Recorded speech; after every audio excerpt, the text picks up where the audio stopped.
Alors un peu plus jeune, je dirais que c'était plus apéro au forum, et maintenant qu'on est plus trentenaire, c'est café voire apéro au marché, parce que c'est la tradition à Arles. Et puis voilà, j'en profite pour un peu tchatcher avec les autres producteurs qui sont présents au marché et artisans. Voilà.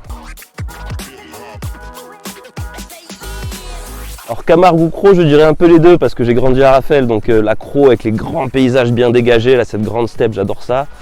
Et puis voilà, pour changer un peu, aujourd'hui j'habite en Camargue, donc la Camargue, la luxuriance, la richesse de son agriculture et ces paysages très verts toute l'année, quoi. Je suis pas très plage, même si j'adore le côté sauvage de Piémonçon. Mais les quais du Rhône, moi, ça me parle plus parce que voilà, c'est un fleuve qui me fascine, ce côté sauvage qui traverse la ville d'Arles là. Et puis voilà, j'ai aussi passé beaucoup de temps dans ma jeunesse sur les quais à Arles, qu'on a vu évoluer au fil des années. Donc voilà, peut-être plutôt les quais.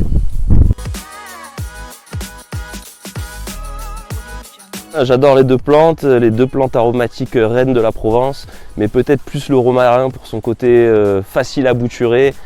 Et voilà, sa couleur verte pétard qui dénote dans le jardin et puis son côté aromatique que j'adore. Moi je conseillerais le tulbagia qui pousse très facilement ici, l'ail d'Afrique. Donc ça fait une fleur violette qui va mettre de la couleur dans vos plats et les sublimer en termes de goût. Donc voilà, pour impressionner vos amis, le tulbagia.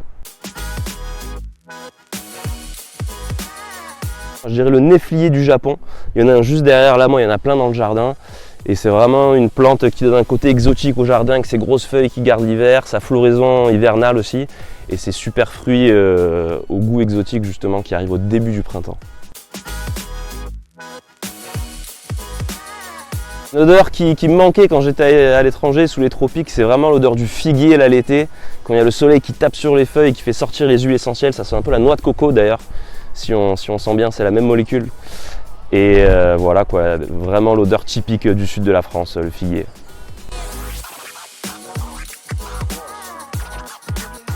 Petit conseil resto, moi je dirais foncez tête baissée à La Caillée, petit restaurant derrière la place du Forum, tenu par deux copains à moi et qui font cette sorte de fusion entre la Camargue et l'Amérique latine, des cocktails et des super plats originaux qui vous font voyager.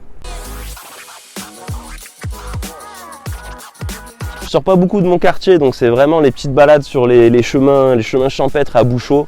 Moi je trouve ça vraiment super joli, je bats toujours mes chiens par là. Et puis on marche jusqu'à la digue du Rhône et voilà, c'est magnifique, belle alternance de paysages. Et puis on peut apprécier le paysage agricole environnant.